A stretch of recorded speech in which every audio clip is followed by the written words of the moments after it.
dirait que soit tu veux des enfants, soit tu n'en veux pas.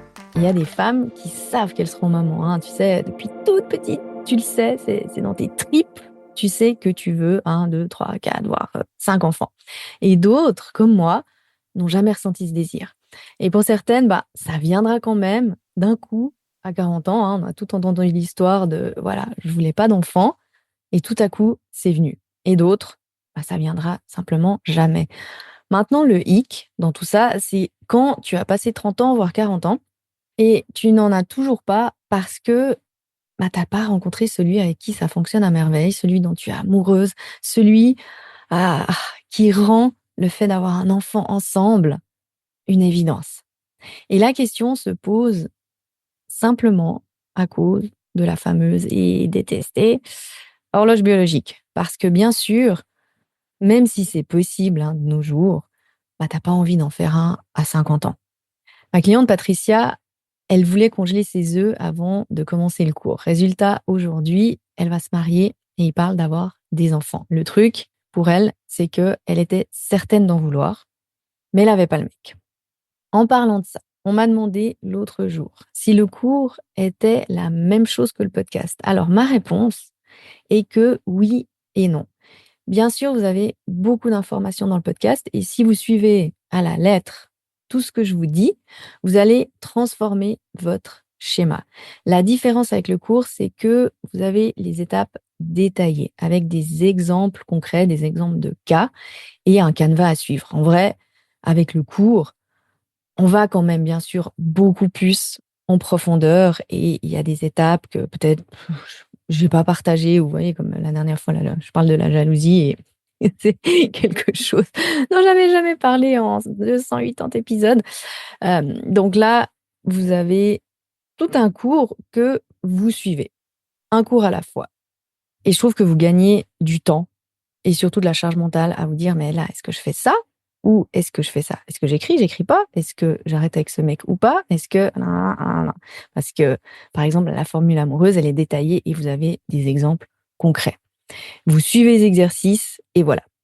Et on m'a aussi posé la question pour le livre et c'est exactement la même réponse. On va beaucoup plus en profondeur dans le cours que dans le livre.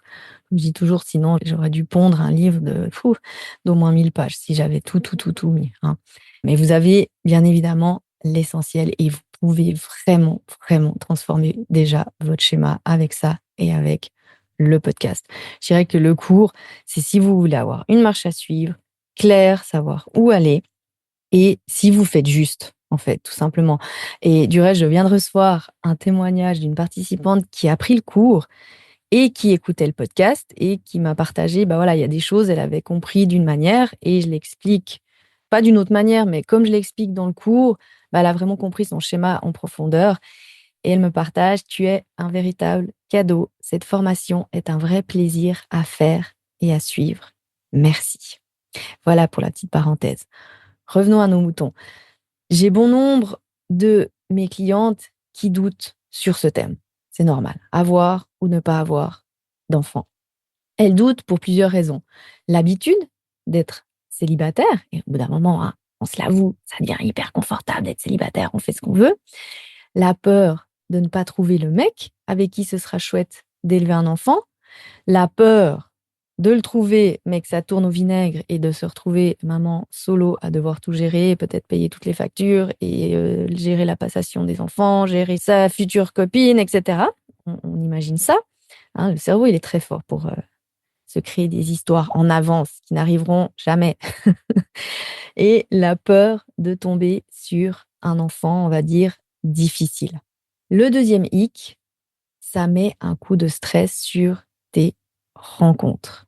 Il faut vite le rencontrer, vite valider que c'est le bon, vite valider que ce sera un bon père, vite valider qu'il est prêt maintenant et pas dans 6 ans quand tu seras trop vieille pour aller à Disneyland faire les attractions.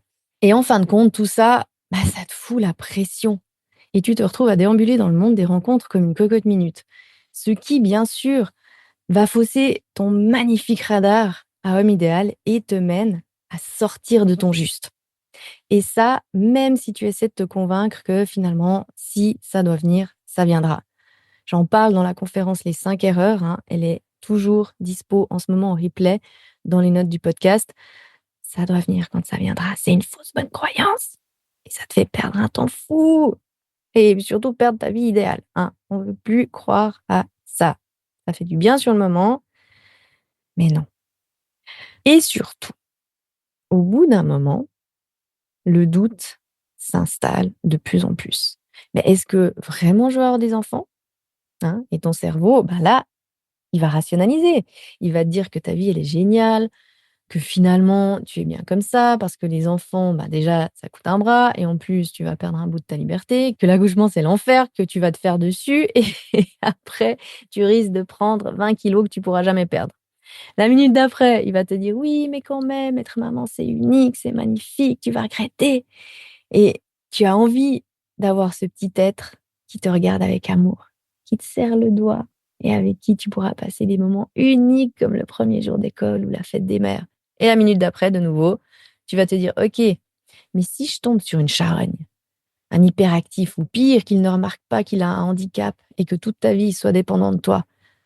Et pour les plus écolos, que ça coûte énormément en ressources. Bon, tout ça, tu l'auras compris, ce sont des moyens détournés de t'éloigner de ce que tu désires vraiment.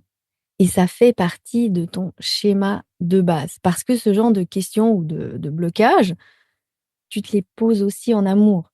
C'est le même schéma émotionnel. La peur que ça se passe mal, la peur de souffrir en étant coincé avec le mauvais mec ou qu'il te quitte et que tu souffres toute ta vie. Et j'en ai parlé dans l'épisode 286. Les émotions ne durent pas, sauf si on apprend à ne pas les nourrir. Et pour le gosse, c'est pareil. La peur de perdre définitivement ta liberté, ou tu redoutes le moment où il te dit de toute façon, je te déteste, ou carrément le combo gagnant, la séparation et devoir t'en occuper seul. Et dans l'un comme l'autre, ta prise de décision d'avoir ou non un enfant, elle est basée sur la pensée et si ça se passait mal. Et c'est normal. On entend tellement d'histoires d'horreur, hein, et on voit tellement, franchement, les gosses des autres qui sont horribles et on se dit: «Oh là là, quelle horreur, mais quelle chance j'ai de pas en avoir» et du coup, pour celles qui se posent la question, bah, c'est: «Est-ce que j'en veux vraiment?» Hein? Qu'on en oublie les belles histoires. Les histoires qui se terminent bien, les histoires qui perdurent, les histoires où les familles passent des fêtes de Noël incroyables, où les parents sont meilleurs copains avec leurs enfants, les vacances à la mer, à faire des châteaux de sable. Je veux dire, avec ma maman, on faisait toujours des châteaux de sable et c'était génial, j'adorais ça et avec mon papa, on a toujours rigolé comme des baleines, encore aujourd'hui. C'est c'est fabuleux et oui, bien sûr, il y a eu des tensions familiales et aujourd'hui, bah, ils sont séparés. Ça n'a pas toujours été facile, hein, comme, dans beaucoup de familles, pas toutes, hein, mais comme dans beaucoup de familles. Mais pour rien au monde, je changerais ce qu'on a vécu. Demande-toi 2 choses. Et si tout se passait bien? Et si c'était la meilleure décision de ta vie? Est-ce que ton envie d'avoir un enfant, elle reste? Elle est là, elle est présente dans ton corps et tu te dis: «Ouais», hein, tu ressens dans tes tripes que c'est juste. La deuxième question: suis-je OK de vivre des moments difficiles? Parce que oui, des fois, tu auras envie de l'étrangler, hein. Je vois des mamans et je les trouve tellement courageuses. Et bien sûr qu'il y aura des tensions, des moments où tu rêveras de ta vie de célibataire et tu diras: «Pourquoi?» Mais à la minute d'après, tu auras un sourire de ce petit être et tout sera oublié. Bon, et au pire, je sais pas si c'est toujours le cas, mais à l'époque, à Zurich, il y avait une boîte à bébé, hein, au cas où tu changes d'avis, hop, pouf, tu le glisses dedans. Je plaisante. Mais ce qui va jouer un rôle essentiel, c'est ta maturité émotionnelle et la confiance que tu te portes. Être suffisamment mature pour avoir une ligne de conduite d'éducation et ne pas laisser tes blessures passées éduquer ton enfant ou tes peurs éduquer ton enfant. Être suffisamment mature pour choisir le bon compagnon. Et là, revisite l'épisode 163 sur les 3 types d'hommes que tu rencontres ou encore mieux, viens me suivre ce mois de février sur les réseaux parce qu'on va parler de comment refaire des rencontres de cœur, comment te rendre visible pour l'homme de tes rêves. Et pour terminer, te faire suffisamment confiance pour que quoi qu'il arrive, tu sauras rebondir. Et peut-être qu'en te posant ces questions, tu vas réaliser que non, tu aimes ta vie comme ça. Tu veux juste rencontrer le mec et vivre à deux, et c'est tout. Ce que tu dois éviter vraiment à tout prix, c'est te dire qu'il n'y a pas assez d'hommes bien pour élever un enfant avec toi, ou qui ne sont pas disponibles, ou que tu ne le rencontres pas, ou que tu vas jamais le rencontrer. Revois tous les épisodes. Applique à la lettre ce que je te propose, ou viens tout simplement dans le cours, pour voir ta formule amoureuse, pour voir le sweet spot, pour voir tes croyances limitantes, pour élaguer tout ça. Mais des hommes avec qui tu auras réellement envie d'avoir un enfant, il y en a plein. C'est juste que tu les vois pas aujourd'hui. Alors ouvre les œillères. Et oui, même si tu as 38 ans et des poussières. Oui, même s'il a déjà eu 1 ou 2 enfants. Oui, même si tu ne tombes jamais amoureuse. Oui, même si avec la religion, c'est compliqué, ou avec ta famille, ou avec ta situation, ou avec ta maladie, peu importe. Tout ce que tu te dis, c'est complètement faux. Lâche les peurs et les expériences des autres aussi, parce qu'on regarde les autres et on se dit: «Oh mon Dieu, j'ai pas envie de vivre ça». Mais non, tu vas pas vivre la même chose que les autres, c'est exclu. Pas si tu t'es fait cette promesse de ne pas vivre ce genre de choses. Et sinon, tu m'écouterais pas, parce que là, c'est en devenir cette relation amoureuse idéale, hein. Lâche aussi ton histoire. Crée un nouveau chapitre. Rappelle-toi que chaque rencontre est un partenaire de schéma et que chaque rencontre était ou est le fruit de ton système de croyance. Si jamais, le test de croyance est toujours disponible dans les notes du podcast, si tu veux le faire et voir clairement ton schéma, voir noir sur blanc. À chaque fois que vous faites ce test, c'est bim, il y a quelque chose qui s'ouvre dans le cerveau de ah ouais, ok, je vois exactement clairement mon schéma, pourquoi il se reproduit. Et c'est pour ça que j'ai opté pour un test en format PDF, comme ça tu peux le conserver et le refaire chaque mois pour voir comment tes croyances ont évolué.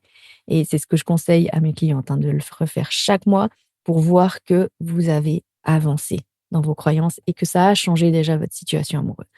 Maintenant, si ta question est: suis-je faite pour être maman? C'est la même chose que: suis-je faite pour être en couple? Ma réponse est oui, oui, oui. Du moment que l'envie est là, c'est que tu es faite pour ça. Et être maman, c'est une magnifique école de vie, comme être en couple. Voilà pour cet épisode. Magnifique semaine. Et comme toujours, le meilleur moyen de me remercier pour le podcast, c'est de lui mettre un avis et 5 étoiles. Et je vous dis à la semaine prochaine ou sur Facebook et Instagram pour le mois de l'amour. On va parler de refaire des rencontres de cœur et enfin se rendre vraiment visible. Et aussi oser briller. Enfin, il y aura plein de sujets. À la semaine prochaine. Pour incarner ce dont je parle dans le podcast, tu as plusieurs options. Le livre « Change ton schéma amoureux » que tu peux commander directement sur Amazon. Le mini-cours remarquable pour te rendre visible pour l'homme de tes rêves en 30 jours. Ou encore la formation complète « Change ton schéma amoureux » où tu apprendras tout ce dont je parle dans le podcast et comment mettre en pratique partenaire de schéma grâce à 2 formules, la formation en ligne ou pour celles qui souhaitent que je les coach, le suivi coaching de groupe. Tu trouveras toutes les infos sur fannyjipa.com ou dans les notes du podcast.